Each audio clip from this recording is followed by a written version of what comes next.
Hello there.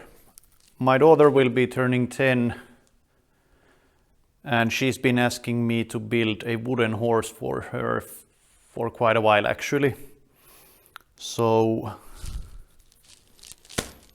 that's my plan. I have some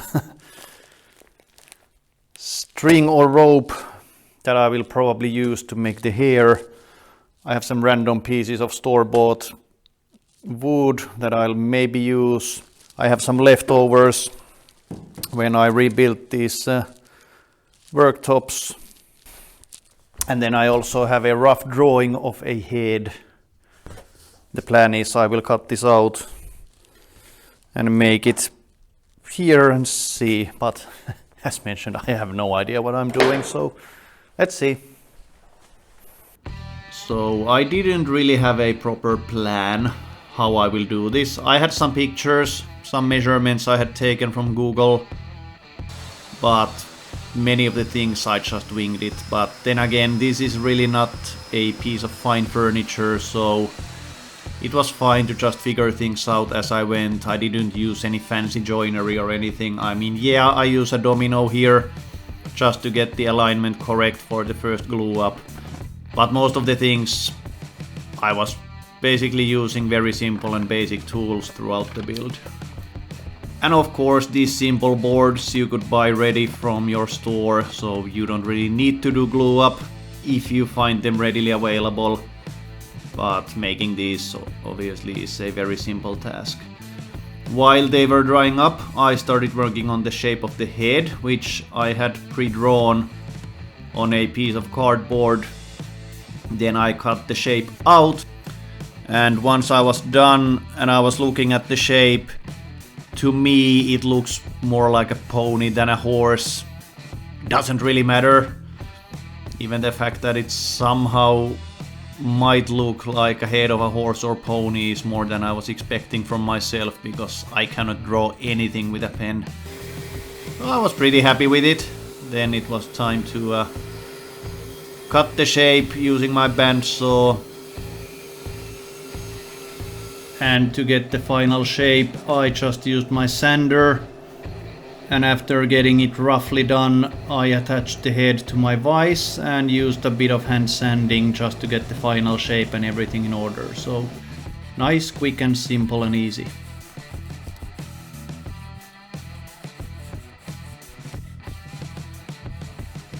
So the horse, pony, whatever you want to call it, has a head now, but it's still missing a body. So then I started working on the boards I glued up earlier, getting them flat. And then as you can see, I'm using very advanced techniques here on drawing a circle. But I mean, use whatever you have, this worked here. So I just wanted the shape to look a bit like this kind of barrel, which at this point I was hoping will be the correct diameter that small kids can play with it and it doesn't end up being too big or too small. I think it worked out. This was some of the parts. I mean, I had some rough measurements from samples I found. So once I had sanded the other part to the shape that I wanted, then I decided to use my router to copy the shape to the other one, because once I will attach the slats between these, they need to be exactly the same. It just makes life a lot easier. And yeah, as I have the router and I have the flush trim bit, this process here was, I think, the easiest and quickest way how to make sure that these two pieces are exactly the same shape. Now, I say this pretty much on every video I make. I'm still a beginner when it comes to woodworking. I don't do this full time. I only work every other week on evenings and sometimes weekends at my workshop. But this whole technique on using templates and flush trim bits to copy the shape to multiple pieces is something I'm finding that I actually use more and more with the more advanced builds obviously as well. This here is a simple build, but even on this one the technique works. It's just one of the things I think I'll be using more and more and more in future as well, because I think it's the best way to get the exact shape you want, so I like it. On this one, working with construction grade lumber, it's nice. It's so soft and easy to shape, so sometimes just fun to work with simple builds and simple materials. The next build I will do will be more advanced and more big, which will take a couple of months probably for me to finish. So this here was like only few evenings, very quickly done. But it's nice, and I think my daughter will actually like it. Anyway, what I'm doing here is adding a few support pieces, because the slats I will be using aren't very sturdy, and as this will be a toy for kids, I assume there will be at maximum 3 or 4 kids on this at the same time. I just wanted to make sure that nothing will fail and the slats will not bend. So adding these simple support pieces did make it very strong. In the end, nothing bends, nothing moves. It holds my weight easily. I tried it several times. And as you have probably seen from the video, I'm not the Mr. Fitness 2025, so I'm 108 kilos. So it's a strong one, it holds. At the end of this video you will see that I bought some accessories, like I don't know the words, a blanket and a brush, things that my daughter can play with, and I decided to use this shape as a box as well, because there was the option of just adding the slats and making this completely shut. But as this will be a big open empty space, I decided to add doors on both sides of this shape. So this will be the good place to store all the accessories that I buy for this.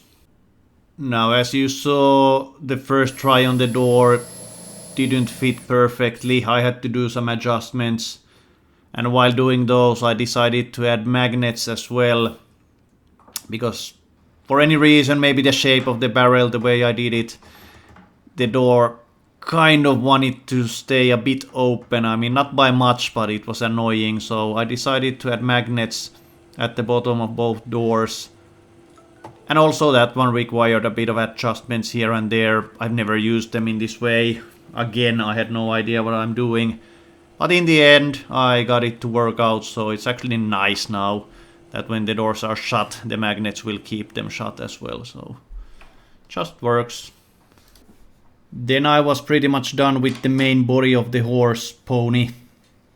Just attaching the slats by using this random spacer that I found, screwing them in. Nothing special here, keeping with the theme. Simple and easy build. Now when I was done with the barrel shape or the body of the horse pony, it was time to start thinking about the legs. And I got some free wood from my local DIY shop, and I was hoping that I'll find a way how I can make them into the legs, which I did. And I didn't want the legs to stand straight directly down from the barrel. I wanted them to be kind of angled. So I just made a random angle that felt good and tried how it will look like on the body of the horse. And then I needed to decide how I will attach them to the body of the horse, where something funny happened, at least funny to me.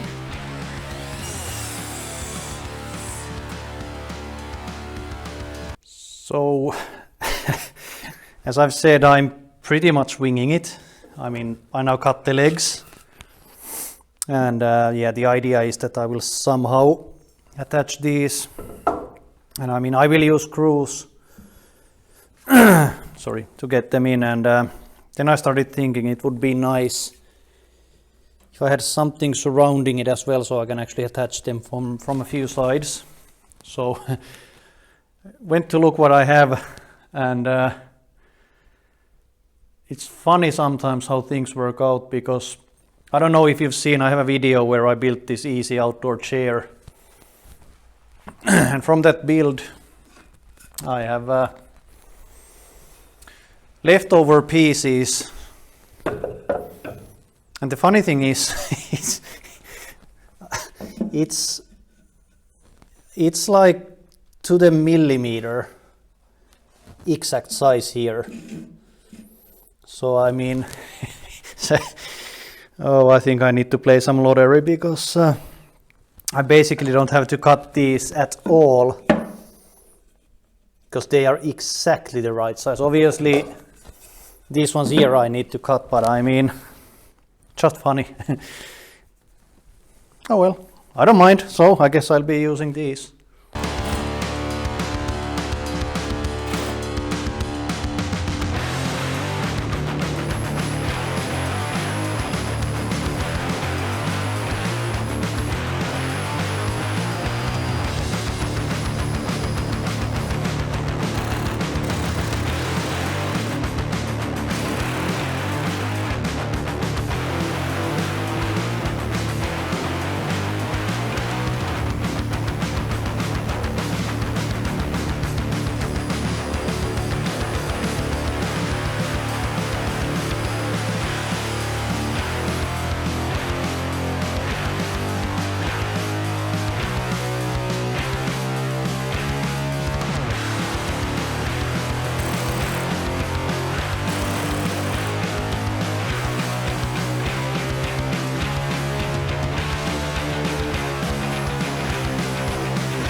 Now, it would have probably been strong enough without me doing anything else.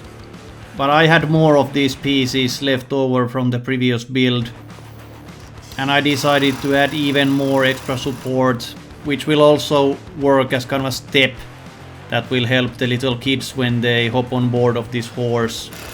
So they serve two purposes. They add even more support and they work as a step. So I decided to add them as well. Doesn't hurt for this to be super strong that it will never ever fail, because again, being used by kids, it has to be super safe. And after that there's basically only few things left to be done. The first, attaching the head, where I decided to use wood glue and screws on both sides.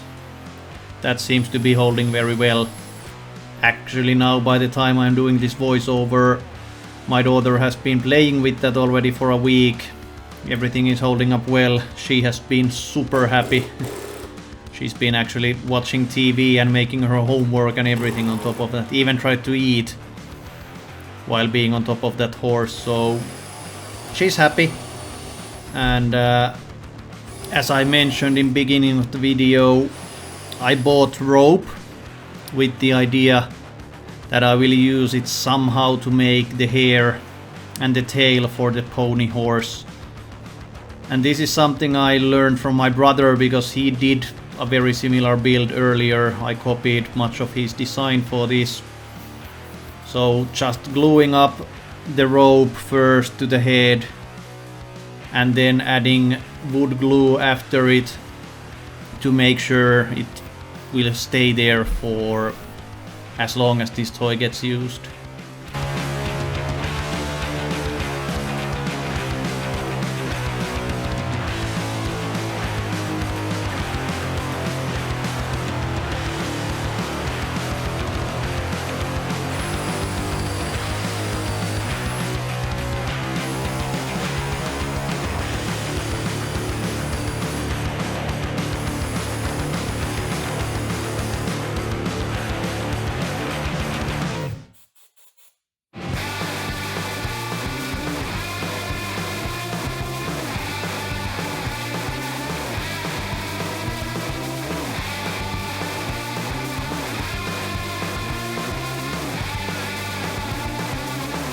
I'm sure it would have been fine just leaving it like that, but this was an idea from my brother to use the drill to open up the rope to make the hair and tail look even a bit more real, so I think this is the quickest way how to open a rope. Thanks to my brother for giving me the tip, because it would have taken a long time to open these by hand by using the drill. It only took few minutes until I was done with everything.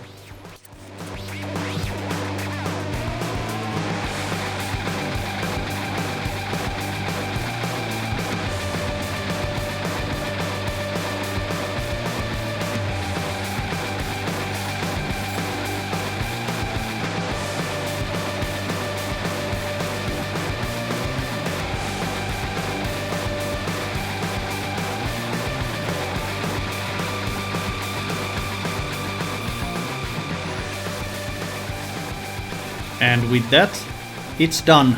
And as I mentioned, my daughter has been super happy with it. I hope you enjoyed the video, and if you build yourself something similar, make sure to let me know in the comments. We'll be happy to see how other people make something like this.